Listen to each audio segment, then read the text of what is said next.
Hello and welcome to the Ethics Munch with Aloha ABA. I am Shauna Jones. I'm a customer success manager at Aloha ABA as well as a BCBA. And I am here with one of our favorite customers, Sarah Ellenwine. Sarah, can you introduce yourself? Yeah, my name is Sarah Ellenwine. I'm a BCBA. I own a Scent Therapy ABA, and I also have a YouTube channel on Spotify called Your ABA Help, where we help different student analysts and BCBAs that are in the field be more educated about what's going on in our field. Fantastic. It's so great to have you here. Thank you again for joining us. So if you've never joined one of our ethics munches before, but this is about a 30-minute activity where you can hear about an ethical scenario, hear our thoughts on it, the codes in play, ask some questions. There will be some secret code words for you to keep track of. And at the end of this, you will receive a form to fill out with the code words, as well as any feedback that you want to provide to us. We did want to note today we'll be discussing religion and dress codes, as well as some discrimination issues. We are working really hard to be sensitive to all groups in this. If we screw up something as far as vocabulary goes, or any other ways that we're being insensitive, please provide us that feedback. We do want to hear from you. We are doing our best, but there's a lot of sensitive issues, especially in this particular activity today. All right. So let's get started. Today, we are going to give you our vignette as usual. We're going to let you know what the ethical concerns are at play for us, as well as which ethical codes. And then we're going to talk about several questions before we wrap up for the day. So Sarah, can you take it away for us? Sure can. Okay, so today we have Amanda owns her own organization and recently took on a new client, Ira. Ira's family are practicing Orthodox Jews. Amanda has made several accommodations for their culture, like making sure staff does not bring non-kosher food into the home and not scheduling Friday evening or Saturday sessions.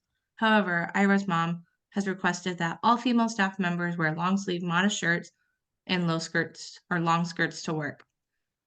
One of the RBTs, Blair, was assigned female at birth but identifies as non-binary and has stated they are uncomfortable wearing skirts. Blair is the most senior RBT in the region, and Amanda worries about her ability to staff the case with experienced staff. Okay, here we go. So looking at this, the first ethical concern that I have is that cultural humility concern. So just because a family does not identify with the same culture as you, back when I was practicing, I was in Los Angeles, so I was dealing with a vast number of cultures. We had Orthodox Jews, people from Bangladesh, people from Korea, people from all different socioeconomic classes, families with, two moms, families with one parent, families where children are raised by grandparents. So it was different how everything worked different in every family. And it is important to remember that we are going into people's homes. And so it's especially important to be respecting their culture. Another one that I'm looking at here is, but also the discrimination of your staff. Even though you are going to a family's home, this is also the workplace for your staff members. And so it's important to make sure that they feel comfortable and they feel respected and that we're not discriminating against any protected class. Yeah, having that twofold of working with families, and even if they're just coming into your clinic or you're doing community work, they're still a part, you're still a part of their family and their child's involvement in what they're learning. And there's a lot of different factors to consider on both sides, families and your staff. Yeah, and making sure that you have a nice balance there.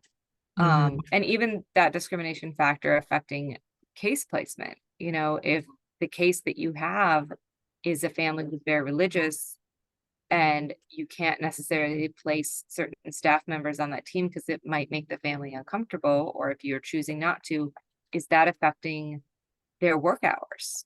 That is discrimination. Mm-hmm. At the same time, we're looking at that effect on service delivery. If Blair is who is available and they are the best RBT and the most senior RBT in the region, and they're not ending up on this team, that's going to affect the type of service that this family is getting. Mhm. We've got a responsibility to protect our staff, but we've also got a responsibility to protect our client, which is why I think this situation is especially sensitive. Yeah, and there's also gonna be the complications of looking at the laws too, and you kind of hit on that a little bit about discrimination. So we have our ethical discrimination or discrimination within our own policies of our organization, also the laws. So having a good lawyer or HR department to consult for this is going to be crucial because it's not about how we feel and how we think in these situations solely, but also what's the law. Exactly. Yeah, exactly. What are not just what are we allowed to do in terms of the BACB, because one of the ethical guidelines with the BACB is um, abiding by all of the local laws, whether Yeah, that's being the a top mandated tier is the law. reporter, Yeah. yeah, or discrimination laws or anything like that. We have to make sure that we are addressing those. That's a great concern, Mhm. Sarah. All right, here we are. Secret code word number 1 is doctor. Make sure to mark that down. You're going to need that to be able to get your CEUs. Okay, so the ethical codes in place. Cultural responsiveness and diversity. So depending on where you are, what country you're in, what state you're in, what city you're in, you may be getting different cultures, families, different and making sure that you are being responsive to that culture. Sometimes that involves maybe accepting food when you shouldn't necessarily do that because it would be considered rude in that culture to turn something like that down. Sometimes it's the way you dress. Sometimes it is the words you use or the way you speak around other people. Discrimination is about specifically those protected classes. Here we're dealing with gender identity and expression, as well as religion. We want to make sure that we are aware of our personal biases and challenges. Perhaps you, looking at Blair, did she grow up in a very religious home? Did they grow up in a very religious home? Caught myself there. That was my bad. Did they grow up in a very religious home? Do they have a bias against religious families? Or is this really just a personal choice of not wanting to wear skirts because that is not a valid expression of gender identity? What is my own personal bias against families who are of a more religious situation versus a more religious, more or a specific religion based on my past experiences? Talking about our responsibility to the client, specifically dealing with what is our responsibility to the child and providing those services regardless of culture, regardless of anything else. And then how do we incorporate and address diversity within our organizations? Yeah, like there's so many layers to this one. And again, like looking at the different levels and evaluating kind of where to start with this one. It's going to be a good conversation. How do you start to peel back about these? It's going to be difficult. Exactly, exactly. Okay, so let's look at that secret word number 2. It is dairy. Dairy, dairy, dairy. I could use some dairy right now. Cheese. It's not cheese. Okay, so let's talk about some of the things that we want to think about with this specific case. So, Sarah, for you, if Blair were a pediatrician or a nurse, the parent could not dictate the dress code. What is it about providing our services, for specifically behavior analytic, that makes our situation unique? So typically our field, it depends on the organization. So we bill insurance just like a pediatrician or nurse would, right? We are considered technically in some states medical field, but we also fall under the mental health field. So again, it's those mixing fields there that can make it really difficult. So we have a lot of mental health components where we are sitting with families and talking and we're working directly with their child. And for me, it's that teaching that we do that really changes it. So a nurse or a pediatrician's there to treat a medical condition and send you on your way. They're there to solve one particular problem or a set of symptoms, and then they send you on your way. They're not there to counsel your family on, different parenting strategies or, teach your child various, educational things. So looking at how those two fields are different and how we really combine those, and then kind of separating how we have that more insight and closeness, and we are working on a lot of different areas and strategies all at the same time. I think really separates us. But again, it's difficult. Like there's so many different components that we work on. I think that's a big point. And I think combined with those so many different components, a lot of times people are seeing a family every day. You're Mm-hmm. not often seeing a pediatrician or a nurse every day for sometimes 4 or 5 hours. Um, Clinics are becoming more popular now, but there are still families who are people who are in a family's home every day. It's Mm-hmm. one thing to say, I'm going to go to the pediatrician's office and I can't tell people what to wear in their office, or to say, even for an ABA clinic, I'm going to bring them into the clinic and, I can't determine what everyone at the clinic is wearing. It's another thing of how you want to keep your home. And we are going into families' homes and we are trying to acclimate to their culture and to their community, because that's what we're trying to make their child do. We're trying to help their child become a part of that family community and a part of that family's culture.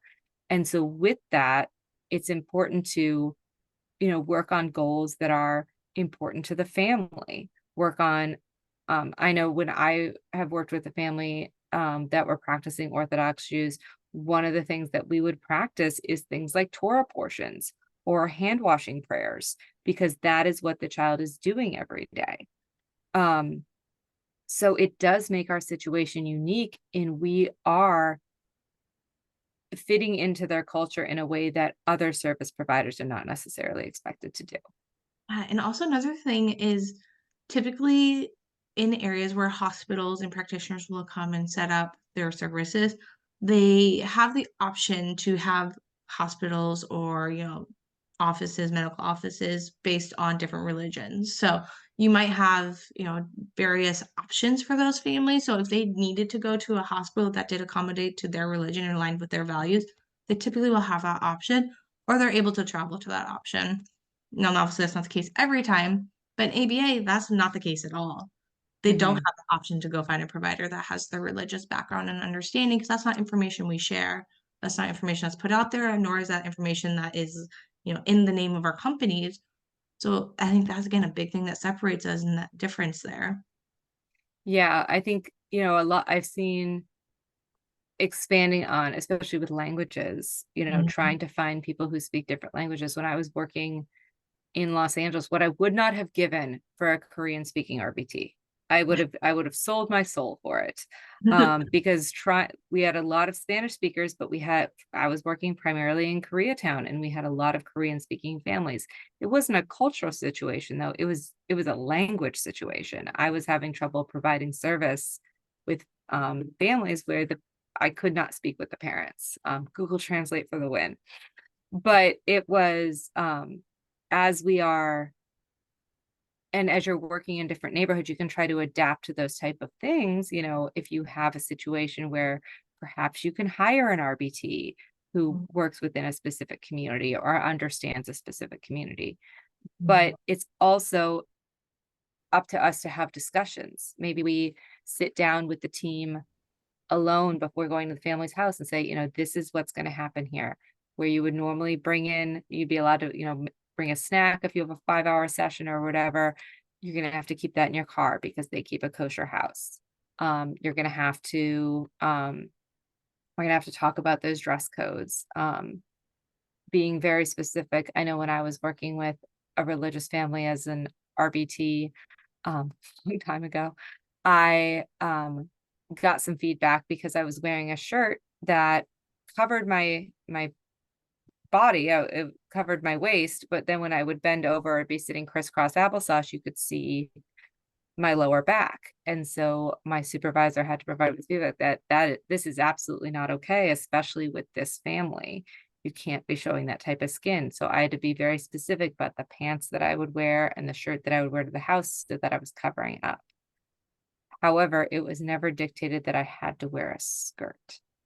And so I think the question that we need to ask ourselves in this scenario is, how much of a dress code can a parent dictate in their own home? Mhm. and how much of a dress code should the company be dictating to employees in their workplace. Yeah, and looking at the laws of discrimination and looking at everybody's comfortability, and then also considering the client and what they're comfortable with too. So if it's an older client, they might be uncomfortable with therapists who are dressing in a certain way too. So also hearing their voice in the situation is important. That's a really good point. So, as a company, as an owner of a company, what kind of dress code policies do you have in place right now? So for us, it's very general. So it's difficult. There's a few measurable things that we can put in for dress code and reasonable professional guidelines, right? So we know that we can't be wearing, two tops for it'd be inappropriate for the work that we do. So looking at like these specific religious situations where we live, and I think this is where we really go well together in this situation. I live in the Midwest, so typically families are very similar. So having somebody of a different cultural background or a different religious background is much more rare than probably what you encountered. So for Mhm. us, it's very general. We're able to go into homes and not feeling or being as culturally aware as we may need to be in your situation or we should be. So for us, like our dress code is very general. So when we're talking about this conversation, I think it's really good to step back as an organization and look and say, wait a second, do I have anything for religious or cultural humility in my provider manual or in my guidelines? Yeah. I mean, and to be perfectly honest, at the organization I was working at when I was the dress code guidelines were also very general. Yeah. It was, no spaghetti strap tank tops, right? Mhm. No low cut shirts. We didn't define what low cut meant, but just, uh shirts that were not, potentially showing, I don't think we use the word cleavage, but Mhm. shirts that cover up your chest. Being very careful about the lower back area, having your shirts be long enough.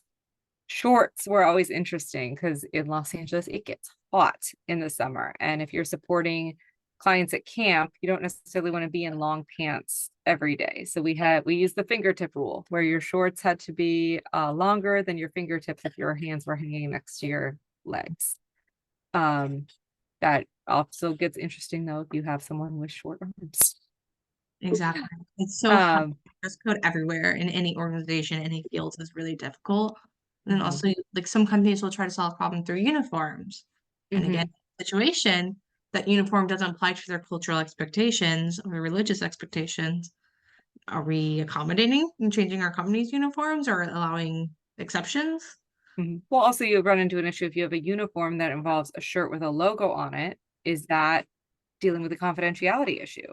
Oh, If absolutely. if it says ABA on it, or if it says, autism, or it said, like, is that outing your clients if you're out in the community or you're walking into the house and a neighbor sees Got a you? HIPAA issue. Yeah. Yeah. Um, Uniforms make me very nervous in that way. Yeah. Um, so, I think you're also running into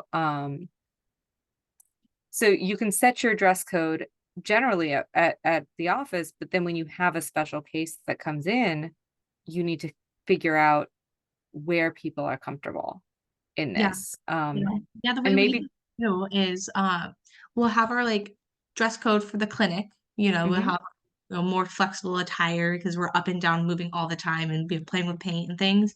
But in the community, we want to make sure we blend in, right? So we want to make sure ethically we are blending in and we do fit. So again, like thinking about it, like if we're willing to blend into the community for the confidentiality of the client, so that way we're not sticking out like a sore thumb and clearly providing services, why not culturally? If we're gonna go to the family's local, grocery store they have, we want to make sure we blend in.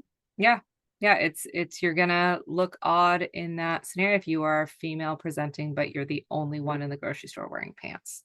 Yeah. Um, but then at the same time, it's going to, you know, be discriminatory towards Blair to say you have to wear a skirt because you are female presenting or because you were assigned female at birth. hmm And they may say, that doesn't matter. That's not how I feel. Yeah. And Being which is, denied hours because they're not comfortable going into this home. mhm. Yeah, Now they're how does Because Yeah, things if that done. affects their hour, exactly, then you're affecting their hours, and then that's workplace discrimination because their hours are being affected. Mhm. So to me, I think one of the first conversations that I would have here is with the parent and see if we can come up with a compromise of, we can agree to covering to the wrist and to the ankles. We can agree to loose clothing, but we Mhm. can't agree that it's going to necessarily be skirts for everyone. Yeah. Um, And at that point, it's on them to decide whether you're an appropriate service provider potentially. exactly. And um, also looking at, sometimes you just need to have an outward conversation and explain to the parent, look, I've got a really, really good technician for you. They are Mhm. the best technician we have, but they are not comfortable wearing skirts in your house. Yeah. And having that specific conversation and deciding with the parent and just being blunt about it. And I found in a lot of scenarios, when the parent thinks about it from that perspective, they will say, okay, I want the really good person to come work with my child. Yeah. Yeah. And I think another good layer to consider here is another kind of HR legal thing to consider is what can we actually ask of our technicians and our staff and expect them to disclose? So, like, we put out the information that this family is requiring this dress code. Are you comfortable taking on this case? And they're saying, no, I'm not. Are we allowed to ask more questions? Are we allowed to be like, well, what if we did this accommodation? Like, what are you comfortable with? So, if they're unwilling to disclose more information, that might make that conversation with parents much more tough. You know, Hmm. exactly, are you uncomfortable with wearing a skirt? Like, why not? So making sure when you navigate that conversation with your staff, you're not trying to get any additional information out because they have their own right to disclosure. They have their own boundaries. So just making sure you're coming at it very much like we have a problem to solve. We have this religious cultural barrier that's occurring. How do we Hmm. come together as a team and solve it without pushing any party in any direction? You're gonna be more of a mediator in this situation, I think.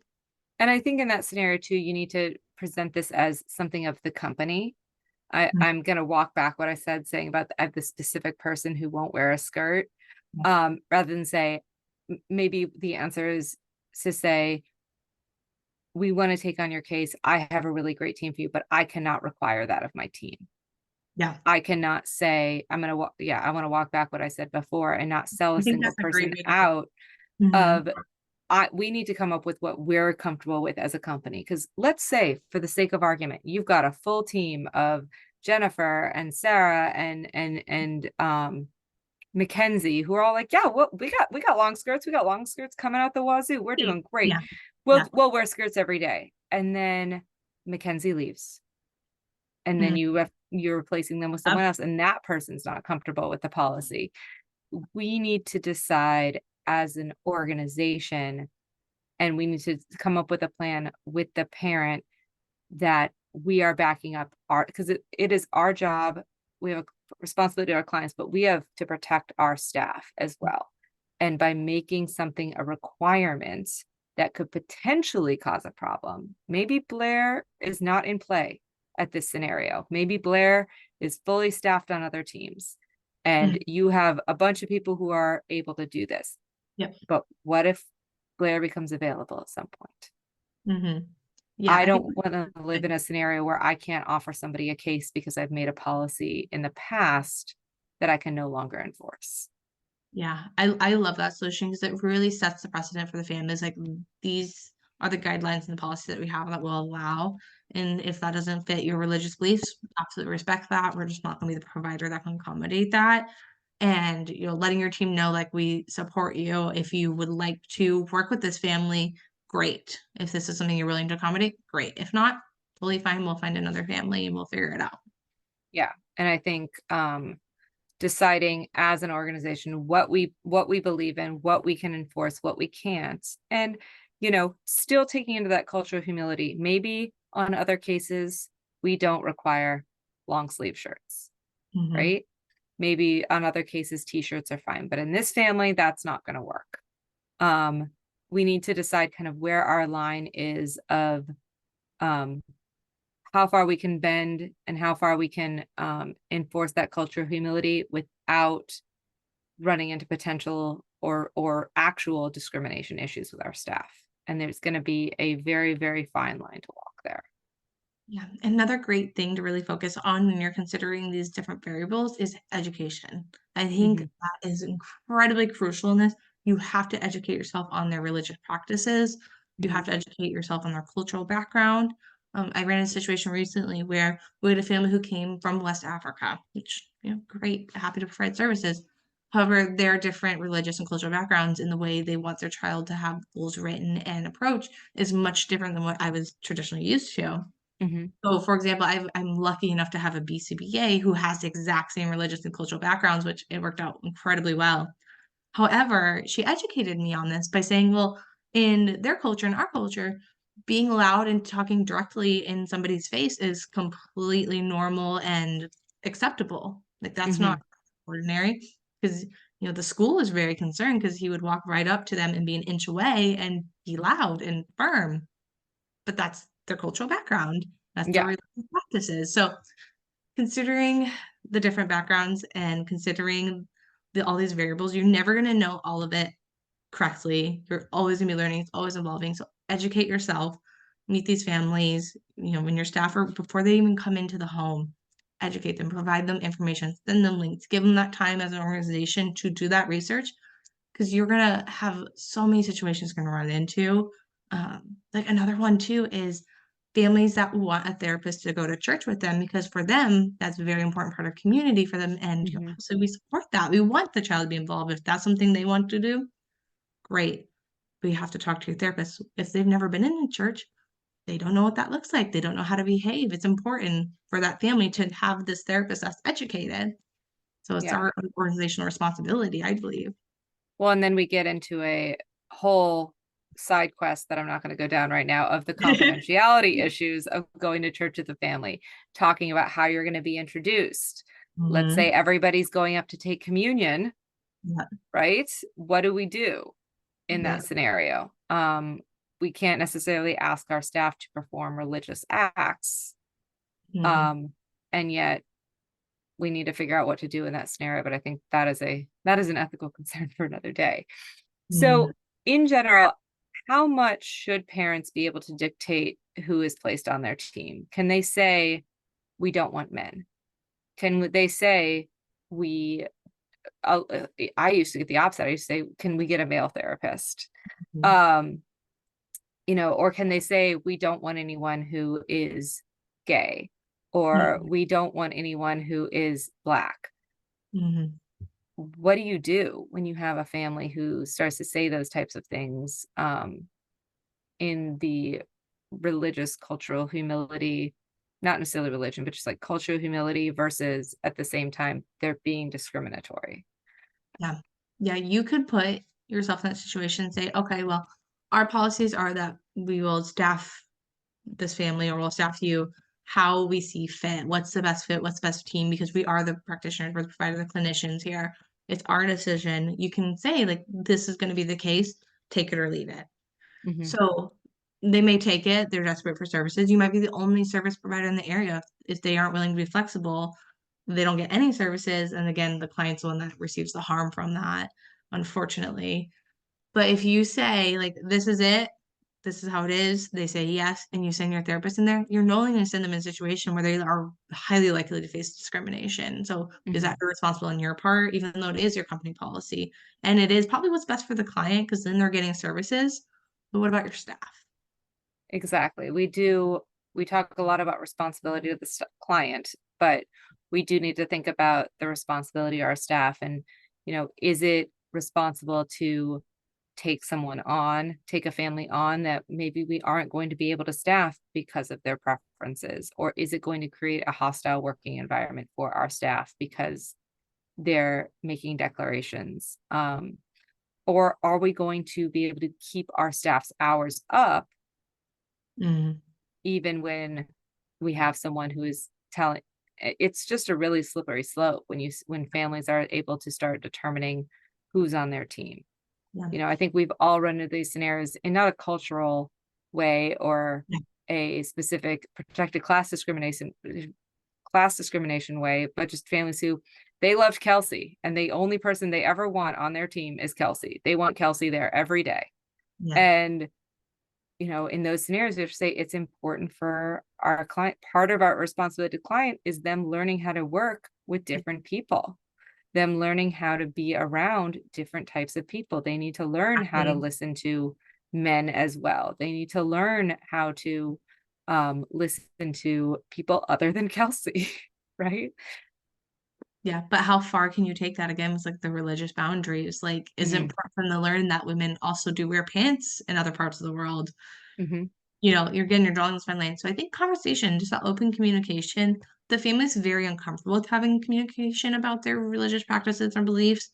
Just bring me in again from that policy. Like, I just need to know your expectations because I need to be able to address my staff and just need to know based on our policies how you want us to react. So rather than focusing like, what's your beliefs? What do you want? Just focusing Hmm. on having them give enough information for you to be able to act appropriately is Yeah. going to be key in that situation. Having that education background, being able to relate to them, understand, like, yes, I know you do have an important religious holiday coming up soon, providing that information, showing that you care, but also Hmm. understanding, like, we are open on this day. Will we make a religious accommodation? Yes or no? Having those conversations. Yeah. And figuring out, exactly how to act in those scenarios, and making sure that, again, your staff is also comfortable with those policies. I remember one time I was doing a session on a Saturday for a religious Jewish family. I asked them to sign for my session. The parent said, "I'm sorry, I can't sign. It's Shabbat. I can't write on Shabbat." And I said, "Oh my gosh, I'm so sorry. I didn't know that."